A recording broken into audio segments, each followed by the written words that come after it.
Welcome to the Yong Heng Hot Rod Shop.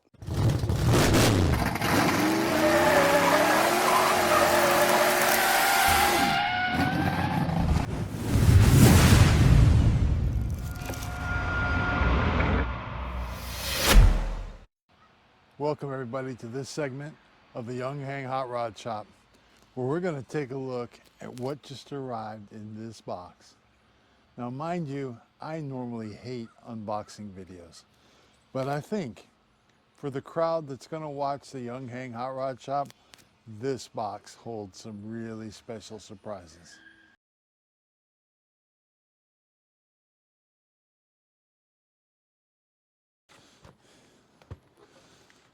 First of all, this is a digital control panel. This looks like it's probably a pressure sensor for air. So I believe this Yong Heng, we can program it to shut off, set it, and let it run. I am so stoked to give this thing a whirl. But I'll tell you what we're going to do. In true Hot Rod Shop fashion, we're going to pop this cover off a little later, and we're going to see what makes this girl tick. All right, folks, here we go. The big reveal. You're seeing it for the first time. I am seeing it. This is a pretty nice control panel, actually. Definitely not the typical Yong Heng quality. They've got some setting instructions glued on here. Crooked, of course. I guess they needed to keep the Yong Heng ethos somehow. But let's take a look under here and see what's going on.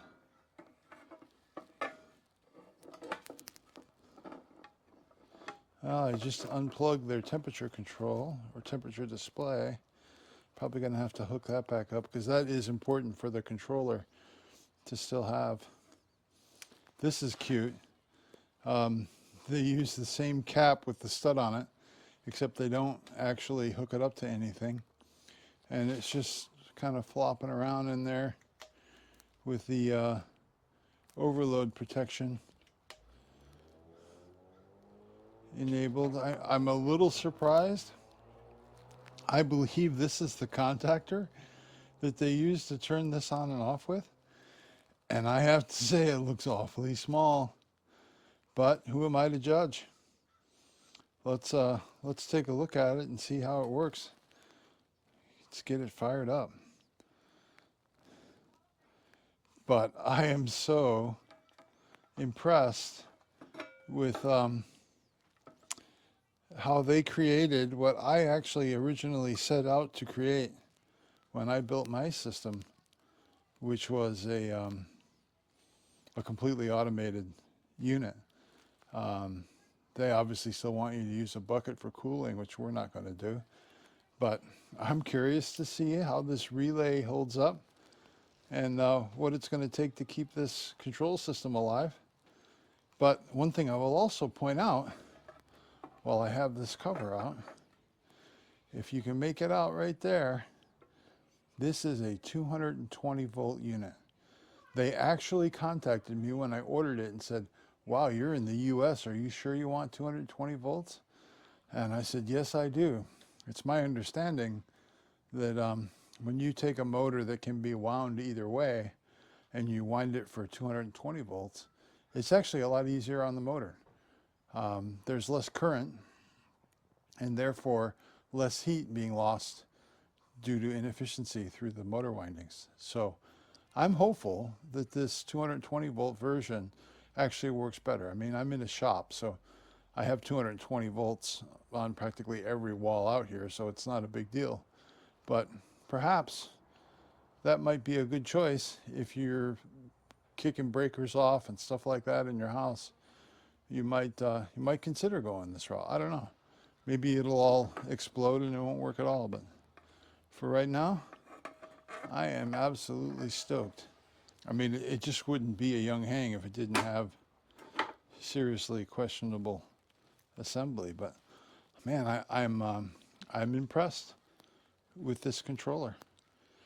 I know it's a little early yet, but join me as we get to putting this into use and seeing how it does. All right, folks, this is pretty exciting stuff. We took some steps and adapted this cord so that we can get 220 volts to this compressor.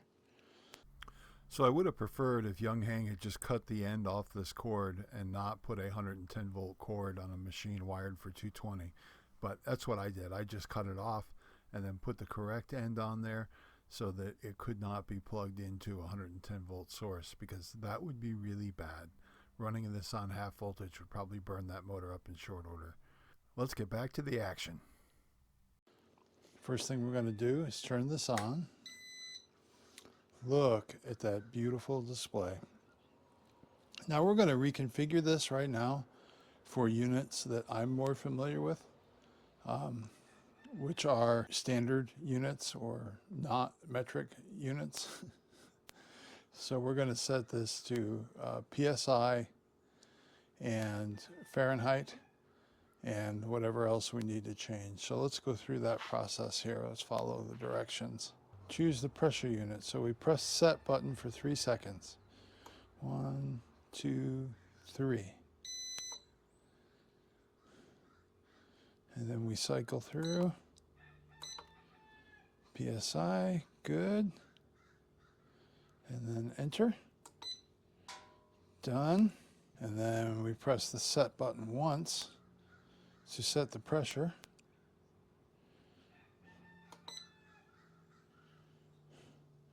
We're going to go up.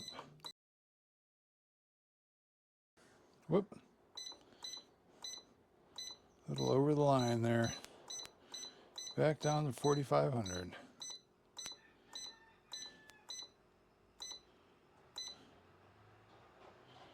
And then enter.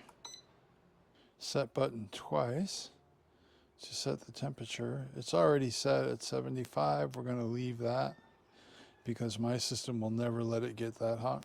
It says press set and the up button to switch from centigrade to Fahrenheit. Nope.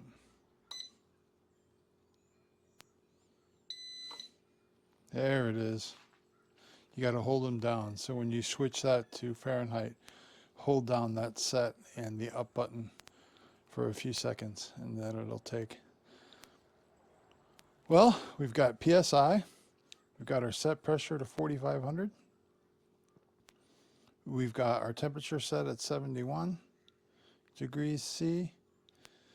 And that's the actual temperature in Fahrenheit. So I think we've got some oil in here. I think we're just about ready to give this girl a ride. We're going to have to hook up the cooling system from the Wong Wei, our beloved hot rod here in the shop. But I think I'd like to see if this thing can get up to pressure. We'll be right back after we get all that hooked up. We're going to close that needle, open this one up. Pressure set, power is on, and we are running on 220 volts. And we do have a full tank of oil. And that's important not to overfill this oil. There is some talk that that's what leads to premature failure of the piston top. In that if the oil is too full, it actually comes up and diesels inside the high pressure head, and that extra shock is what destroys that piston. I don't have proof of that. That's all just anecdotal information off the interwebs, but something to keep in mind. We're also going to take a real quick peek at the data running on our cooling system, just for reference. You can see our weather today. We got a little bit higher RH than we normally do. There's our temperatures. The flow is also a little bit lower than normal, but that could be just because of these long hoses that we've got running back to the Yong Heng under test, the new digital Yong Heng. Very exciting times. Let me get some of this stuff out of my hands and let's go ahead and press that start button. All right, so we're going to try something here. We're going to actually connect this up to the bottle and test it against a honest to gosh load. We've got our cooling system hooked up. We've got our settings in here. Let's see how it does. It's only got to go a few PSI to get up to 4,500, but I'd like to actually film it getting there and vent this line.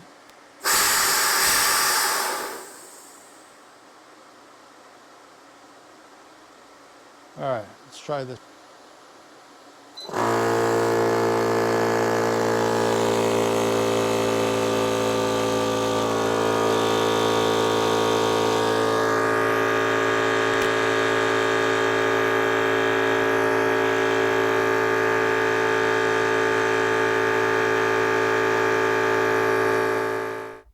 So if you notice the big steps that this PSI indication is moving up, that's not wonky measurement. That's actually the maximum bit rate of the analog to D converter they're using on their microcontroller. So what that means is the measurement steps that it can see are quite large when you have it broken down into PSI, which is a lot of little bits. So you're going to see that kind of steppy function. Not a problem. It's totally cool. It's expected.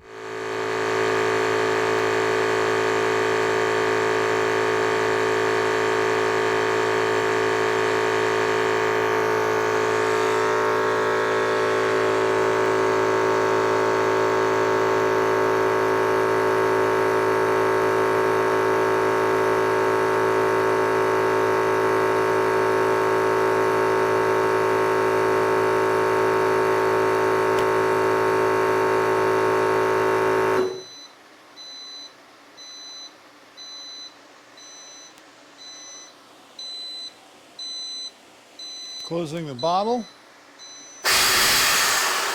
Going to vent that pressure.